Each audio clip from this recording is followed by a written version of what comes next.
जय हो गणेश गौर भोले बाबा की जय हो। जय करवा चौथ मैया की जय।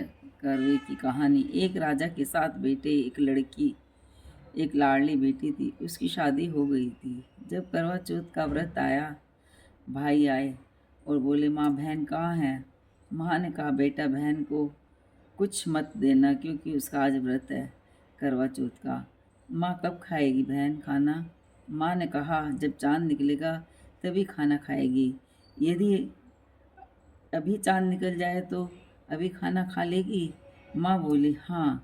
किसी ने आग ली, किसी ने फूस, किसी ने छलनी, किसी ने जाकर आग जलाई, किसी ने चादर लगाई। एक ने आकर कहा, बहन चांद निकल आया, चांद को अर्घ दे दो। उसने छत पर जाकर अर्घ दे दिया। आकर खाना खाने बैठ गई। पहला टुकड़ा तोड़ा तो मक्खी आई, दूसरा तोड़ा तो बाल आया और तीसरा तोड़ा तो राजा का संदेश आया। घर के घर, बाहर के बाहर शोक छा गया। माँ ने चावल और दूध देकर भेज दिया। जो तेरे सामने आए सबके पैर छूना, कोई तो आशीर्वाद देगा। जिस किसी के पैर छुए, उसी ने कहा, बाप भाई का सुहाग खानी कच्चे चांद को जल देने से जहाँ राजा का लड़का था वहीं जाकर बैठ गई। आया करवा चौथ का व्रत। सास ने कहा, चांदो चांदने को गुड़ की डली, तेल की फली दिया, वह भी करके खा लेगी। ऐसे करते करते 12 साल बीत गए। फिर आया करवा चौथ का व्रत। कुमारी कुमारी करवा बेचने आई। उसने करवे ले लिए। करवे वाली के पैर छुए, उसने आशीर्वाद दिया, भाई जियो, साई जियो, सदा सुहागन हो, बेटे हों। करवा देकर चल पड़ी। बहू ने पैर पकड़ लिए। अम्मा आशीर्वाद दिया तो सुहाग देकर जाए। इन्हें 12 साल हो गए, ठंडे ही पड़े हैं। सुहाग होगा तो बेटे होंगे जब मैं सीली सुखी होंगी। माँ वचन हार गई, उसको आशीर्वाद दिया, छोटी उंगली का छींटा दिया, हर हर करता बैठ गया। बड़े सोए घर के गूदड़ में 12 साल हो गए, 12 साल हो गए तेरी सेवा कर रही। फिर नैन बुलाई, पूड़े उतरवाए, फिर सिर धोया, बाल मोती मोती जेरी की साड़ी पहनकर राजा का लड़का शतरंज खेल रहा था।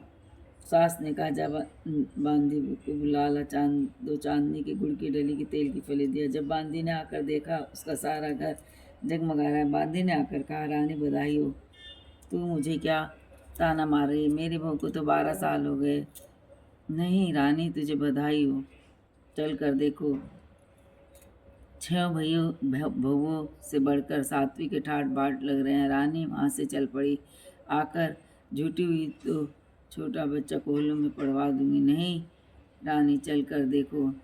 सास को देखकर बहू ने सास के पैर छुए और बैठने के लिए पीढ़ा दिया। सास ने पूछा, तूने क्या आन बिनान करे। फिर बहू ने सारी कथा सुनाई। कहो कहानी, पियो पानी, पहले आई किसी को नहीं आवे, नहीं आवे और पीछे आई सबको आए। बोलो करवे मैया की है।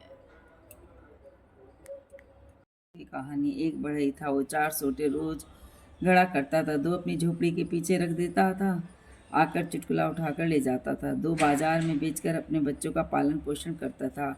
एक दिन राजा की नगरी में आग लग गई। सब महल, कोठी, बंगले जलकर राख हो गए, पर बढ़ई की झोपड़ी बच गई। राजा ने अपने नौकरों से कहा, शहर में जाकर देखो कौन जला और कौन बचा। नौकरों ने कहा, महल, कोठी, बंगले सभी जलकर राख हो गए, किंतु बढ़ई की झोपड़ी नहीं जली। राजा ने कहा, बढ़ई को बुलाकर लाओ। बढ़ई कांपता हुआ राजा के दरबार में आया। हाथ जोड़कर राजा से कहने लगा, मुझे क्यों बुलाया, मैंने ऐसा कोई काम नहीं किया। राजा ने कहा, घबराओ मत, सब महल बंगले जल गए पर तुम्हारी झोपड़ी बच गई, क्या कारण है। बढ़ई ने कहा, मैं कुछ भी नहीं करता, बस 4 सोटे रोज घड़ता हूँ, 2 अपनी झोपड़ी के पीछे रख देता हूँ और चुटकुला आकर उठाकर ले जावे, और 2 बाजार में बेचकर अपने बच्चों का पालन पोषण करता हूँ। राजा ने कहा, चुटकुले में इतनी शक्ति है। महाराज, मुझे नहीं पता था, मैं तो ऐसा ही करता हूँ। राजा ने सारी नगरी में ढिंढोरा पिटवाया।